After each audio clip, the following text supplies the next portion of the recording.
Hello friends, welcome my YouTube channel.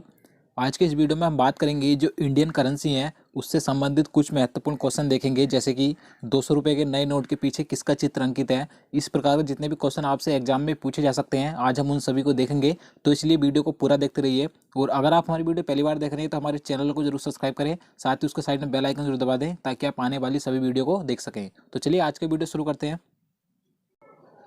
आज का हमारा पहला क्वेश्चन है, 50 रुपये के नए नोट के पिछले हिस्से पर किसकी तस्वीर छापी गई है। देखिए, जितने भी क्वेश्चन मैं आपके लिए इस वीडियो में लेकर आया हूँ करेंसी से संबंधित और कुछ क्वेश्चन करंट अफेयर्स के भी हैं।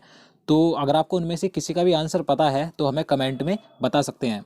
तो यहाँ पर इसका राइट आंसर ऑप्शन बी हो जाएगा, हम्पी। आपको ध्यान रखना है, जो इस समय पर नया नोट आया हुआ है 50 रुपये का, उसके पिछले हिस्से पर हम्पी की तस्वीर छपी है। अब आपको ध्यान रखना है कि हम्पी क्या है। देखिए, जो हिस्ट्री में विजयनगर साम्राज्य था तो उसकी राजधानी हुआ करती थी हम्पी।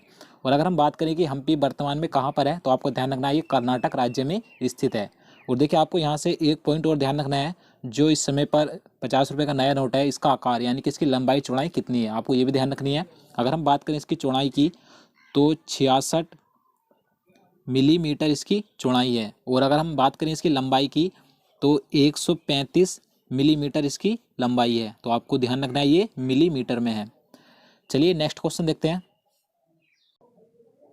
क्वेश्चन नंबर 2 है, 100 रुपये के नए नोट पर पीछे की ओर किसकी आकृति छपी है। देखिए, इससे पहले क्वेश्चन में हम बात कर चुके हैं 50 रुपये के नोट की, तो उस पर हम्पी की तस्वीर है। इस क्वेश्चन में 100 रुपये के नोट पर बताना है किसकी आकृति छपी है।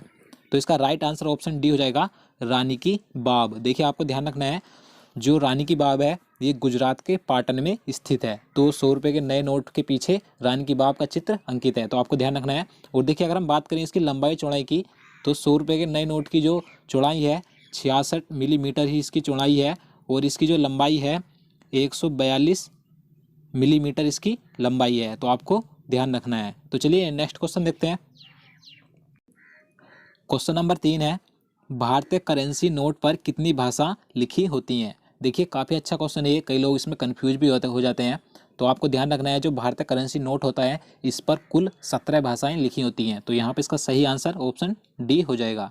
देखिए, आपको ध्यान रखना है कि अगर आपसे एग्जाम में क्वेश्चन घुमा फिरा कर पूछा जाए कि भारतीय करेंसी नोट पर पीछे की ओर जो बॉक्स बना होता है, आपने देखा होगा, इसमें कितनी भाषाएं लिखी होती हैं, तो इसमें जो कुल भाषाएं लिखी होती हैं 15 भाषाएं होती हैं। और इंग्लिश और हिंदी को लगाकर पूरे नोट पर 17 भाषाएं होती हैं। तो आपको ये सभी ध्यान रखना है। तो चलिए नेक्स्ट क्वेश्चन देखते हैं। 200 रुपये के नए नोट पर पीछे की ओर किसकी आकृति बनी हुई है। देखिए, इससे पहले हम 50 रुपये के नोट और 100 रुपये के नोट की बात कर चुके हैं, तो मैं आपको एक बार से फिर से बता देता हूँ। 50 रुपये के नोट पर हम्पी का चित्र अंकित है और 100 रुपये के नोट पर रानी की बाब स्थित है। अगर हम बात करें 200 रुपये के नोट की तो आपको ध्यान रखना है, सांची का स्तूप का चित्र अंकित है। तो यहाँ पे इसका सही आंसर ऑप्शन सी हो जाएगा, सांची का स्तूप। आपको ध्यान रखना है। और देखिए, 200 रुपये के नोट की जो लंबाई चौड़ाई है, इसकी चौड़ाई 66 मिलीमीटर इसकी चौड़ाई है। आपको ध्यान रखना है, जो सभी नोट है उनकी जो चौड़ाई है लगभग 66 मिलीमीटर सभी नोटों की चौड़ाई है। और इसकी लंबाई 146 मिलीमीटर है। आपको ध्यान रखना है। नेक्स्ट क्वेश्चन देखते हैं। क्वेश्चन नंबर 5 है, 500 रुपये के नए नोट पर पीछे की ओर किसकी आकृति छपी हुई है। देखिए, आप इसका आंसर ऑप्शन देखकर भी लगा सकते हैं, क्योंकि 3 ऑप्शन ऐसे हैं, मैं आपको पहले भी बता चुका हूँ। तो यहाँ पे इसका राइट आंसर ऑप्शन ए हो जाएगा, लाल किला। 500 रुपये के नए नोट के पीछे लाल किले का चित्र अंकित है, आपको ध्यान रखना है। और इसकी जो लंबाई चौड़ाई है 500 रुपये के नोट की 66 मिलीमीटर इसकी चौड़ाई है। मैं आपको बता चुका हूँ, लगभग सभी नोटों की चौड़ाई 66 मिलीमीटर है।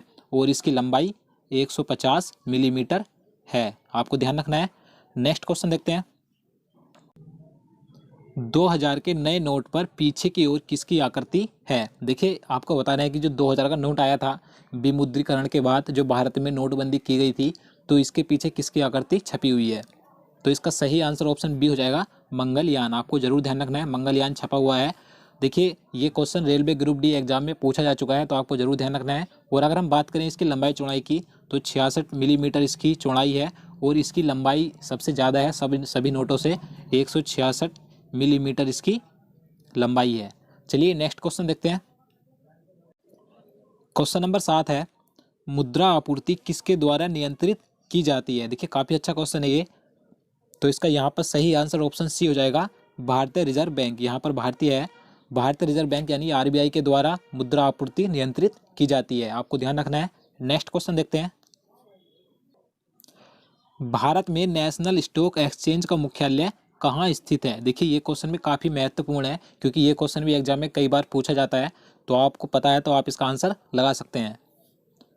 तो इसका राइट आंसर ऑप्शन डी हो जाएगा, मुंबई। जो भारत में नेशनल स्टॉक एक्सचेंज का मुख्यालय है मुंबई में स्थित, आपको ध्यान रखना है। और अगर हम बात करें इसकी स्थापना कब की गई थी, तो आपको ध्यान रखना है 1992 में इसकी स्थापना की गई थी। चलिए नेक्स्ट क्वेश्चन देखते हैं। क्वेश्चन नंबर 9 है, भारत में पहली बार बैंकों का राष्ट्रीयकरण कब हुआ था?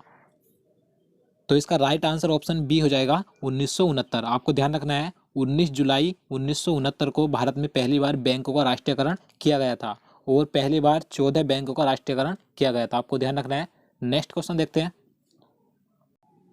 क्वेश्चन नंबर 10 है, वर्तमान में आरबीआई के नए गवर्नर कौन है? देखिए ये क्वेश्चन मैं आपको पहले भी करंट अफेयर्स के माध्यम से बता चुका हूँ, तो आपको पता होगा।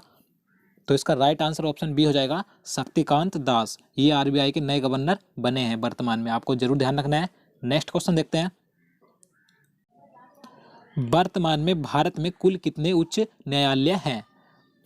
तो यहाँ पे इसका सही आंसर ऑप्शन ए हो जाएगा 25। देखिए आपको ध्यान रखना है कि इस समय पर वर्तमान में भारत में जो उच्च न्यायालयों की संख्या है 25 है, तो आपको जरूर ध्यान रखना है। और देखिए जो 25वां उच्च न्यायालय बना है, आंध्र प्रदेश उच्च न्यायालय 25वां उच्च न्यायालय बना है, आपको ध्यान रखना है। और देखिए 1 जनवरी 2019 से पहले आंध्र प्रदेश और तेलंगाना का जो उच्च न्यायालय हुआ करता था, हैदराबाद हुआ करता था, आपको ध्यान रखना है। और देखिए आंध्र प्रदेश का अलग हो गया है और तेलंगाना का अलग हो गया है। आंध्र प्रदेश का आंध्र प्रदेश उच्च न्यायालय है और तेलंगाना का हैदराबाद उच्च न्यायालय है, आपको ध्यान रखना है। और देखिए जो आंध्र प्रदेश के मुख्य न्यायाधीश बनाए गए हैं CB प्रवीण कुमार हैं, और तेलंगाना के मुख्य न्यायाधीश B राधाकृष्णन हैं। और देखिए आंध्र प्रदेश की राजधानी अमरावती है और तेलंगाना की राजधानी हैदराबाद है, आपको ये सभी बातें ध्यान रखनी है। चलिए नेक्स्ट क्वेश्चन देखते हैं। क्वेश्चन नंबर 12 है, केंद्रीय सूचना आयोग के नए मुख्य सूचना आयुक्त कौन बने हैं? देखिए काफी महत्वपूर्ण क्वेश्चन है, करंट अफेयर्स का क्वेश्चन है, तो यहाँ पे इसका सही आंसर ऑप्शन बी हो जाएगा, सुधीर भार्गव। ये नए सूचना आयुक्त बने हैं, आपको जरूर ध्यान रखना है। और देखिए इन्होंने किसका स्थान लिया है, आपको ध्यान रखना है, RK माथुर का इन्होंने स्थान लिया है। और इन्हें जो शपथ दिलाई गई है राष्ट्रपति रामनाथ कोविंद जी के द्वारा इन्हें शपथ दिलाई गई है, आपको ध्यान रखना है। नेक्स्ट क्वेश्चन देखते हैं। भारत द्वारा G20 शिखर सम्मेलन का आयोजन किस वर्ष किया जाएगा? तो इसका राइट आंसर ऑप्शन डी हो जाएगा 2022। देखिए 2022 में भारत में G20 शिखर सम्मेलन का आयोजन किया जाएगा, आपको जरूर ध्यान रखना है। और देखिए अगर हम बात करें 2018 की, कि 2018 में कहाँ पर किया गया था, आपको ध्यान रखना है ब्यूनस आयर्स में किया गया था, अर्जेंटीना की राजधानी में। चलिए नेक्स्ट क्वेश्चन देखते हैं। क्वेश्चन नंबर 14 है, 2019 में गणतंत्र दिवस समारोह में भारत के मुख्य अतिथि कौन होंगे? तो इसका राइट आंसर ऑप्शन ए हो जाएगा, दक्षिण अफ्रीका के राष्ट्रपति। आपको ध्यान रखना है 2019 में गणतंत्र दिवस यानी कि 26 जनवरी को जो भारत के मुख्य अतिथि होंगे दक्षिण अफ्रीका के राष्ट्रपति होंगे, जिनका नाम सिरिल रामफोसा है, आपको ध्यान रखना है। नेक्स्ट क्वेश्चन देखते हैं। हाल ही में ओपेक की 175वीं बैठक कहाँ संपन्न हुई? तो यहाँ पर इसका राइट आंसर ऑप्शन डी हो जाएगा, ऑस्ट्रिया। देखिए अभी हाल ही में ऑस्ट्रिया देश में ओपेक की 175वीं बैठक संपन्न हुई है, आपको ध्यान रखना है। देखिए आप सोच रहे होंगे कि ओपेक क्या है, मैं आपको इसके बारे में बता देता हूँ। देखिए जो ओपेक है, मैं यहाँ पर लिख देता हूँ, OPEC, ओपेक। इसकी जो पूरी फुल फॉर्म होती है, organisation of the petroleum exporting countries, आपको ध्यान रखना है। यानी कि पेट्रोलियम निर्यातक देशों का एक संगठन है ओपेक, इसमें 15 देश शामिल हैं इस संगठन में, आपको ध्यान रखना है। और देखिए इसका जो मुख्यालय स्थित है वियना में, इसका मुख्यालय स्थित है, आपको ध्यान रखना है। तो चलिए नेक्स्ट क्वेश्चन देखते हैं। क्वेश्चन नंबर 16 है, हाल ही में सबसे तेज 25 अंतर्राष्ट्रीय टेस्ट शतक लगाने वाले भारतीय बल्लेबाज कौन बने हैं? तो इसका राइट आंसर ऑप्शन बी हो जाएगा, विराट कोहली। देखिए भारत की ओर से अंतर्राष्ट्रीय टेस्ट क्रिकेट में सबसे तेज 25 शतक लगाने वाले खिलाड़ी विराट कोहली बन गए हैं, आपको ध्यान रखना है। और देखिए अगर हम बात करें भारत की ओर से दूसरे नंबर पर कौन से खिलाड़ी हैं, आपको ध्यान रखना है, सचिन तेंदुलकर हैं, जिन्होंने 130 पारियों में 25 शतक लगाए थे। और विराट कोहली ने सिर्फ 127 पारी में 25 शतक लगाए हैं, आपको ध्यान रखना है। और देखिए अगर हम बात करें पूरे विश्व में कि पहले स्थान पर कौन है, तो आपको ध्यान रखना है ऑस्ट्रेलिया के सर ब्रैडमैन थे, जिन्होंने 68 पारियों में 25 शतक लगाए थे। चलिए नेक्स्ट क्वेश्चन देखते हैं। पशुओं के अधिकार के लिए लड़ने वाले संगठन पेटा इंडिया ने किसे पर्सन ऑफ द ईयर 2018 चुना है? तो इसका राइट आंसर ऑप्शन बी हो जाएगा सोनम कपूर। देखिए आपको ध्यान रखना है, ये एक संगठन है पेटा इंडिया, ये पशुओं के अधिकार के लड़ने के लिए प्रत्येक वर्ष किसी व्यक्ति को चुनता है। तो 2018 में चुना गया है सोनम कपूर को, आपको ध्यान रखना है। और देखिए अगर हम बात करें 2017 की, तो 2017 में अनुष्का शर्मा को चुना गया था। तो आपको ये सभी ध्यान रखना है। नेक्स्ट क्वेश्चन देखते हैं। क्वेश्चन नंबर 18 है, प्रधानमंत्री नरेंद्र मोदी जी ने किस राज्य में देश के सबसे लंबे रेल रोड पुल बोगी बील का उद्घाटन किया? देखिए काफ़ी महत्वपूर्ण क्वेश्चन है ये भी। तो यहाँ पर इसका सही आंसर ऑप्शन बी हो जाएगा, असम राज्य में किया गया है, आपको ध्यान रखना है। नेक्स्ट क्वेश्चन देखते हैं। राष्ट्रीय उपभोक्ता दिवस 2018 का विषय क्या था? तो देखिए सबसे पहले आपको पता होना चाहिए राष्ट्रीय उपभोक्ता दिवस कब मनाया जाता है। तो आपको ध्यान रखना है, प्रत्येक वर्ष 24 दिसंबर को राष्ट्रीय उपभोक्ता दिवस मनाया जाता है। और इस क्वेश्चन में पूछा गया है कि 2018 जब राष्ट्रीय उपभोक्ता दिवस मनाया गया था तो उसका विषय क्या रखा गया था? तो यहाँ पे इसका सही आंसर ऑप्शन ए हो जाएगा, उपभोक्ता शिकायतों के समयबद्ध निपटान करना। ये 2018 का विषय था, तो आपको ध्यान रखना है। नेक्स्ट क्वेश्चन देखते हैं। क्वेश्चन नंबर 20 है, भारत के किस राज्य में देश का पहला संगीत संग्रहालय स्थापित किया जाएगा? तो इसका सही आंसर ऑप्शन बी हो जाएगा, तमिलनाडु। देखिए तमिलनाडु राज्य में भारत का पहला संगीत संग्रहालय स्थापित किया जाएगा। तो ये भी काफ़ी महत्वपूर्ण क्वेश्चन है, तो आप इसे ध्यान रखिएगा। तो दोस्तों आज के लिए इतना ही। उम्मीद करता हूँ आपको वीडियो पसंद आया होगा। अगर आपको वीडियो अच्छा लगा हो तो वीडियो को लाइक जरूर करना और हमारे चैनल को भी जरूर सब्सक्राइब करना। और दोस्तों साथ ही साथ आप इस वीडियो को ज़्यादा से ज़्यादा शेयर कीजिए ताकि हम आपके लिए आगे भी इसी प्रकार के वीडियो ला सकें। तो चलिए मिलते हैं नेक्स्ट वीडियो में, तब तक के लिए नमस्कार।